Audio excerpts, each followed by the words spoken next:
اللہ تعالیٰ کے فضل و کرم سے ہمارا یہ درس قرآن جاری و ساری ہے۔ انشاءاللہ تعالیٰ العزیز آج ہم سورہ النساء آیت نمبر 48 اور 49 سے متعلق سننے کی سعادت حاصل کریں گے۔ سابقہ جو آیت گزری ہے اس میں یہود سے متعلق اللہ تعالیٰ نے تذکرہ کیا اور پھر ان کو سمجھایا کہ ایمان قبول کرو، اسلام قبول کرو، اس سے پہلے کہ اللہ تمہاری صورتوں کو بگاڑ نہ دے۔ تو ان میں سے ایک تعداد تھی جنہوں نے اسلام قبول کیا، اور کچھ لوگ تھے جو کہ اپنے آپ کو بیان کرتے تھے کہ ہم سب سے اچھے ہیں، اور وہ کہتے یہ تھے کہ ہم اللہ تعالیٰ کے بیٹے ہیں، اولاد ہیں، ہمیں کچھ نہیں ہوگا۔ اور کچھ ان میں سے یہ تھے جو یہ کہتے تھے کہ ہم اللہ تعالیٰ کے خاص لوگ ہیں، مقرب لوگ ہیں، کیونکہ اللہ نے بنی اسرائیل کو بڑی فضیلت دی تھی۔ بنی اسرائیل کو اللہ نے آسمان سے کھانے اتارے تھے، بنی اسرائیل والوں کے لیے اللہ نے دریا کو پھاڑ کر اس میں سے راستے بنائے تھے۔ تو اس طرح کی جو چیزیں تھیں وہ کہتے تھے کہ ہم تو خاص ہیں، ہم نے جہنم میں نہیں جانا، اور اگر کوئی گناہوں کی وجہ سے ہمارے میں سے جہنم چلا بھی گیا تو فقط وہ 40 دن جائے گا جو حضرت موسیٰ علیہ السلام کو طور پر گئے تھے اور انہوں نے پیچھے بچڑے کی عبادت کی تھی، وہ 40 دن کا گیپ تھا، تاکہ بس وہی 40 دن ہے، ورنہ ہم لوگوں کو جہنم سے کوئی واسطہ نہیں ہے۔ اور وہ اپنے آپ کو یہی کہتے تھے کہ ہم سے خاص کوئی ہو ہی نہیں سکتا، یہ ان کا ایک انداز تھا۔ تو اس حوالے سے اللہ نے فرمایا کہ ان اللہ لا یغفر ان یشرک بہ، فرمایا بے شک اللہ تعالی نہیں مغفرت کرے گا اس کی کہ ان یشرک بہ، اس کے ساتھ کوئی شریک کرے۔ کوئی یہ کہے کہ اس کی اولاد ہے، کوئی یہ کہے کہ اس کی بیٹیاں ہیں، کوئی یہ کہے کہ اس کی بیوی ہے، اللہ اسے معاف نہیں کرے گا، یہ مغفرت اللہ نہیں کرے گا۔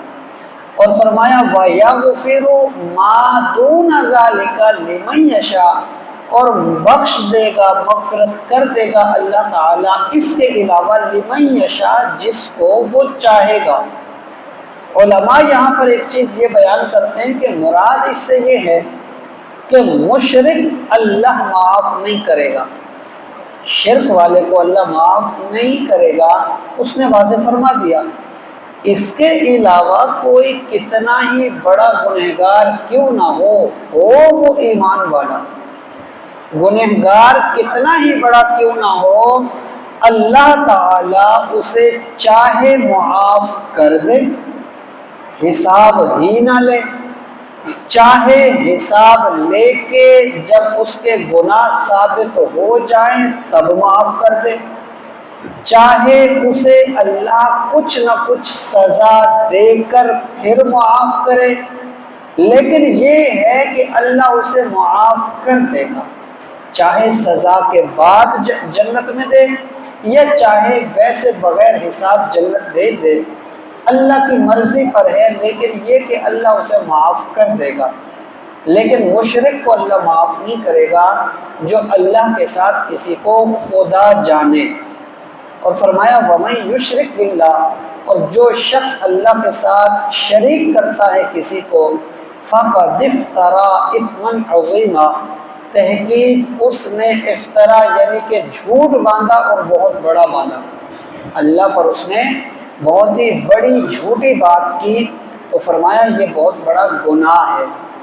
أَلَمْ تَرَ إِلَى الَّذِينَ يُزَكُّونَ أَنفُسَهُمْ، فرمایا محبوب کیا تم نے ان لوگوں کو نہیں دیکھا، یزکون انفسہم، جو اپنے ہی منہ سے اپنی بڑائیاں بیان کرتے ہیں، یعنی وہ جو کہتے تھے کہ ہم تو اللہ کے خاص ہیں، یا کہتے تھے ہم اللہ کی اولاد ہیں، یا کہتے تھے کہ ہم لوگ وہ جو 40 دن تھے اس کے علاوہ ہم جہنم میں کوئی رہ ہی نہیں سکتا اس سے زیادہ، اور ہم خاص ہونے کی وجہ سے جہنم جائیں گے نہیں، اللہ ہمارے ہر گناہ کو معاف کر دے گا، جیسے اللہ نے بنی اسرائیل کو پہلے موقع دیے۔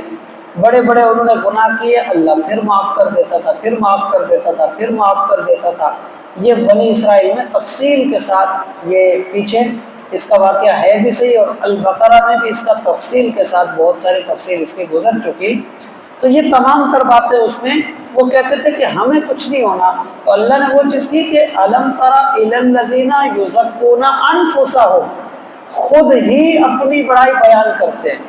فرمایا حقیقت یہ نہیں ہے کہ کوئی مطلب اپنے آپ کو بڑا کہے، اپنے آپ کو اچھا کہے تو وہ اچھا بن جائے یا بڑا بن جائے۔ فرمایا بل اللہ یزکی من یشاء، بلکہ اللہ جسے بڑا بناتا ہے وہ بڑا ہوتا ہے۔ اللہ تعالی جسے چاہتا ہے بڑائی دیتا ہے، پاکی دیتا ہے، عظمتیں اور مقام دیتا ہے۔ اور فرمایا ولا یظلمون فتیلا، وہ جو لوگ ہیں وہ مثال دی۔ فرمایا کھجور ہے نا، کھجور یہ جو ایک دانہ ہوتا ہے کھجور کا، ہم اگر اسے درمیان سے کھولیں، اس کے اندر ایک تو ہوتی ہے گٹھلی، ایک اس کے اوپر کا جو ہم کھاتے ہیں وہ میٹھا اس کا جو پھل ہے وہ ہوتا ہے، جس کے گودا بھی بولتے ہیں، جو اس کا اصل مادہ ہوتا ہے۔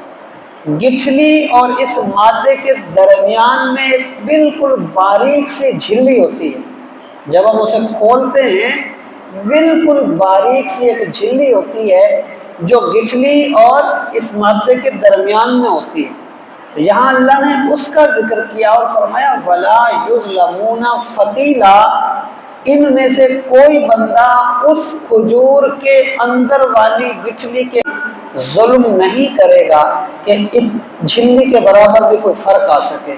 اور دوسری چیز یہ بھی ہے جو نافرمان لوگ ہیں، نافرمانوں کے لیے بھی ہے کہ اللہ نے اگر پکڑا تو پھر اللہ تعالیٰ اتنی بھی رعایت نہیں دے گا جتنی وہ ایک گٹھلی کے اندر جو جھلی ہوتی ہے اس جھلی کے برابر انسان اللہ سے بچ سکے، ایسا نہیں ہو سکتا۔ اللہ جب پکڑے گا تو اتنی رعایت بھی نہیں ہے، اور اللہ تعالیٰ جب عطا کرے گا تو اس کے اتنی جھلی برابر کوئی کمی بھی کسی کو نہیں دے گا۔ دوسری چیز جو اس آیت سے پتہ چلی، ایک تو یہ اللہ کے ساتھ شریک نہ کرے، ایمان والا بندہ ہو اور عقائد درست ہو، اگر توبہ کے بغیر بھی مر جائے تو اللہ کی مرضی پر ہے، چاہے معاف کرے چاہے حساب لے۔ اللہ تعالیٰ کسی کو جہنم میں ڈال دینے کے بعد بھی اگر وہاں سے نکال کے اسے جنت عطا کرے، یہ اس کی رحمت ہے، یہ بھی اس کی رحمت ہے کہ کسی کو اللہ نے اس کے گناہوں کی سزا دی اور سزا کے بعد پھر اسے صاف ستھرا کرنے کے بعد اسے جنت میں بھیج دیا۔ یہ بھی اللہ کی کرم نوازی ہے کہ اس نے بندے پر یہ رحم کیا کہ اسے آگ سے نکالا اور جنت میں بھیج دیا۔ دوسری چیز یہ ہے اللہ بغیر حساب کے بھی معاف کر دے، وہ مالک ہے، کوئی یہ نہیں کہہ سکتا یہ بھی گنہگار وہ بھی گنہگار۔ ایک کو جہنم میں ڈال کے پھر جنت میں بھیجا اور دوسرے کو بغیر جہنم میں ڈالے ایویں جنت میں بھیجا، تو فرق کیوں؟ کیونکہ وہ مالک ہے، ظلم نہیں کرتا۔ یہ تو ہے ظلم نہیں کرے گا، لیکن اللہ اپنی عطاؤں کا مالک ہے، جس کو چاہے زیادہ دے جس کو چاہے کم دے، وہ مالک ہے، اس پہ اعتراض نہیں ہو سکتا، کیونکہ مالک کی تقسیم پہ اعتراض نہیں ہوتا۔ ہاں کسی کا حصہ کوئی کھا جائے پھر بندہ اعتراض کرے کہ میرا حصہ بنتا تھا مجھے نہیں ملا، یہ زیادتی ہے، لیکن اللہ تو اتنا عطا کرتا ہے کہ حصہ بنتا بھی نہیں پھر بھی دیتا ہے، یہ اس کی عطا ہے، اس میں اعتراض نہیں ہو سکتا۔ دوسری چیز یہ ہے اپنے منہ اپنی تعریفیں بچنا چاہیے۔ اللہ نے منع کیا کہ الم تری الی الذین یزکون انفسہم، اللہ کو ناپسند ہے وہ لوگ جو اپنے منہ میاں مٹھو بنتے ہیں۔ بعض اوقات ایسے افراد بھی پائے جاتے ہیں کہ کسی ایک بندے کو ایک دفعہ کھانا کھلا نہیں دیا کہ اس کے بعد اتنے لقمے نہیں ہوتے جتنے لوگوں کو بتایا جائے، میں نے کھانا کھلایا، میں نے کھانا کھلایا، میں نے کھانا کھلایا، میں نے کپڑے پہنائے، میں نے یہ کیا، میں نے وہ کیا، مسجد بن گئی، مدرسہ بن گیا، ادارہ بن گیا، کسی کے ساتھ بھلائی ہو گئی، کسی کی بچی کی شادی کرا دی، کسی ضرورت مند کی ضرورت کو پورا کر دیا۔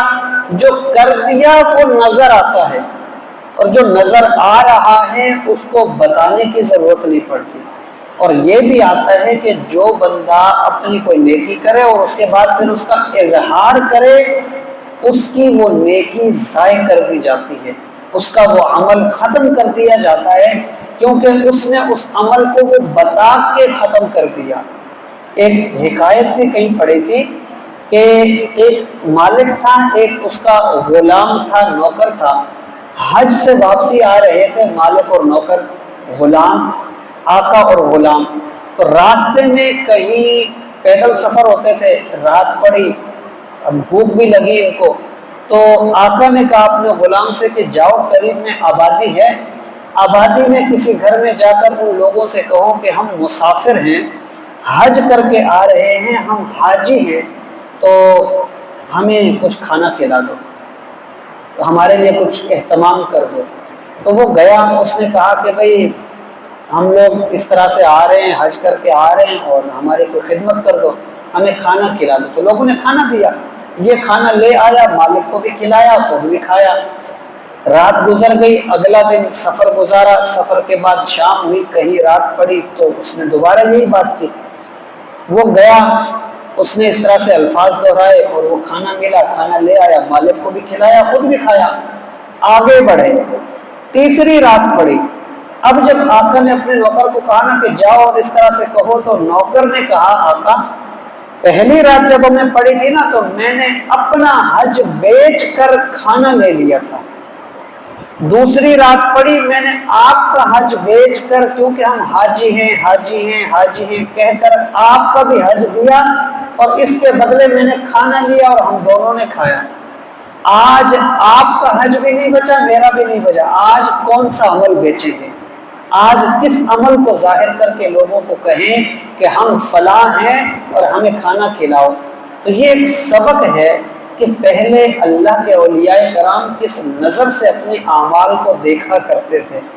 آج ہمارے اندر وہ عادتیں بعض اوقات ہوتی بھی نہیں ہیں، اور پھر بھی ہم اعلان کر رہے ہوتے ہیں کہ ہم ایسے ہم ایسے ہم ایسے، حالانکہ ہم کچھ بھی نہیں ہیں۔ تو یہ چیزوں سے ہمیں بچنا چاہیے۔ جو عمل کیا اللہ کی رضا کے لیے کریں، اور رضا کے لیے جب کر دیا تو اس کے بعد ختم۔ کسی بندے کو ہم نے کیوں بتانا کہ میں ایسا کر رہا ہوں میں ایسا کر رہا ہوں، ہم کچھ بھی نہیں کر رہے۔ تو اپنے منہ یہ چیز نہیں ہونی چاہیے۔ ہاں بل اللہ یزکی من یشاء، اللہ عظمت دیتا ہے جسے چاہتا ہے۔ اس سے مراد کیا ہے؟ اگر ہم مخلص ہیں ہمارا اجر اللہ دے گا، ایک۔ دوسری چیز یہ ہے اللہ جسے عظمت دے، اللہ جسے مقام دے، اس کی عظمت اور مقام کیا ہے، کیسے دیتا ہے؟ مثال کے طور پہ آج ہم دیکھیں ایک بندہ ہے اپنی زندگی کیسے گزارتا ہے، ایک وقت آتا ہے اس کو احساس ہوتا ہے، وہ کہتا ہے یا اللہ آئندہ نہیں کروں گا، مجھے معاف کر۔ اللہ اس کی محبت لوگوں کے دلوں میں ایسے ڈال دیتا ہے کہ لوگ جوق در جوق اس کے آس پاس اکٹھے ہونا شروع ہو جاتے ہیں، وہ دیکھنے کے لیے لوگ ترستے ہیں۔